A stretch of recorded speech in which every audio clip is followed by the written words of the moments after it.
Not only did Principal Jesus Becerra scold her, make her apologize, and take away 2 weeks of recess, he actually told her she could not draw at all, indefinitely. As a first grader, a 7-year-old first grader, she could not draw in school. In 2021, a 7-year-old first grader drew a simple crayon drawing.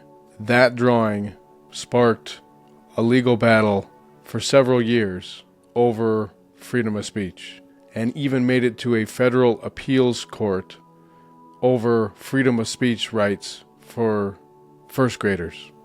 Bibi, as she is known in court documents, drew a crayon drawing after receiving a lesson on Martin Luther King, and it's 2021, so the whole Black Lives Matter movement. In this crayon drawing, she put 4 circles, each a different color, to represent her and 3 of her friends. Over the top, she wrote Black Lives Matter. Matter was spelled M-A-T-E-R. She was 7 years old.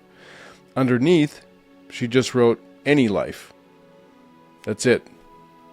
It was supposed to show a picture using the words of the 7-year-old. It was a picture of her and her friends holding hands. She gave it to a black friend to show solidarity, to show inclusivity as a gift. She thought it was a nice gesture. That was it. The friend took it home. The friend's parents then became concerned because they thought their child was being singled out because she was black. So that friend's mom called into the school to ask about it, but did not ask for Bibi to be punished. Well, the principal, his name is Jesus Becerra, he decided to investigate this crayon drawing. Hello everyone, my name is Jesus Becerra. I'm principal of Las Palmas Elementary. He determined that it was inappropriate and racist.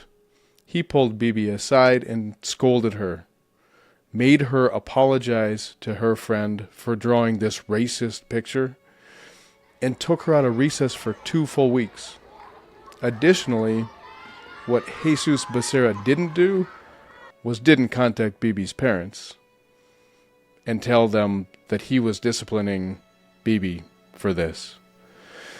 Bibi's parents didn't know for almost a year until Bibi's mom, in a text exchange with a parent of another student, accidentally heard about the picture because that mother mentioned it. That's when Miss Boyle learned about this picture. So then she reached out to the school, specifically, of course, Principal Becerra, but the school, Capistrano Unified School District, and she really received nothing. Months of trying to communicate with them. She really wanted an apology. She thought her daughter was treated harshly for something that she didn't do, and she wanted an apology. Well, she didn't get anything from them.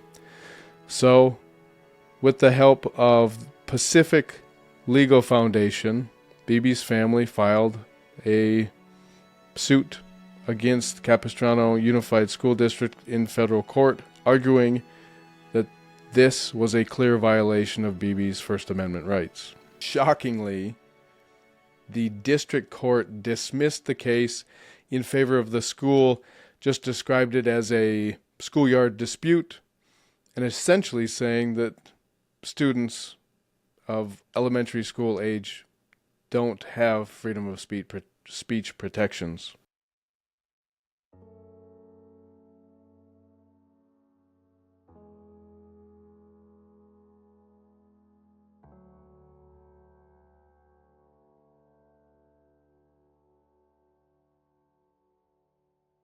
The family then appealed.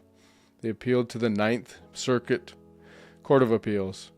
During oral arguments, the school district's lawyer argued, quote, We are not dealing with first graders who are engaged in discussions in the marketplace of ideas. First graders are supposed to be learning to tie their shoes.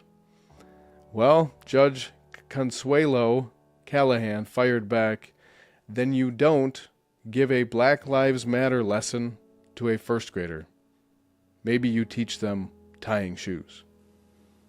Here are some good moments from oral arguments at the Ninth Circuit Court of Appeals. To answer one of your initial questions, we agree first grade students enjoy First Amendment rights. That's not up for dispute. That was not what Judge Carter held in the district court. There was no indication of a bright line rule that first grade students do not enjoy First Amendment rights. But the issue is, as explained in Tinker, those rights are not absolute. It's a very fact-specific analysis, and that's what we have here.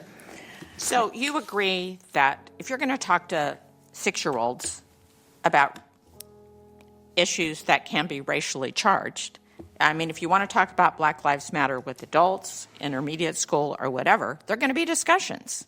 People are going to talk about it because not everyone agrees to what the exact meaning is of that, whether it's historical or what, it's going to. So if you do that in first grade, isn't it to be, if all inferences are that her drawing was in response to what you introduced in the curriculum with 6-year-olds, right? Partially, Your Honor. Well, she didn't draw that in. She drew it in Black History Month when you were telling Martin Luther King stories and Black Lives Matter stories, right? So the record below shows that, or evidences that Black Lives Matter was what was taught. All lives or all lives matter was not within the curriculum, not taught. Bibi even testified that was something that wasn't taught. She equated all lives with, or any life with all lives matter, but that was not something that was taught. There's also nothing in the record showing that MC was taught that. But you introduced the subject matter. Her drawing happened when you talked about it in Black Lives Matter in class, right? That is the record below, Your Honor. Okay. And you agree that the drawing is speech? Yes. Okay. Where you disagree is that Tinker gave what you did was appropriate. Correct. Where we disagree is that providing that drawing to MC invaded MC's rights to be let alone. If Bibi had worn a shirt with that, it's a passive. But there was no disruption. Is there any element of disruption in the record? Honestly? No, Your Honor.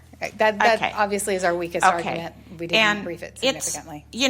In a major win, in March of 2026, the Ninth Circuit sided with Bibi. Vacating the lower court's ruling, they affirmed long-standing Supreme Court precedents. Specifically, in Tinker versus Des Moines from 1969, in there was a famous quote from one of the judges who said, "It can hardly be argued that either students or teachers shed their constitutional rights to freedom of speech or expression at the schoolhouse gate." Two other cases that are relevant were West Virginia State Board of Education versus Barnett and Meyer versus Nebraska. That's it for now. Thanks for watching. I'm Steve Loomis with Walking That Mile.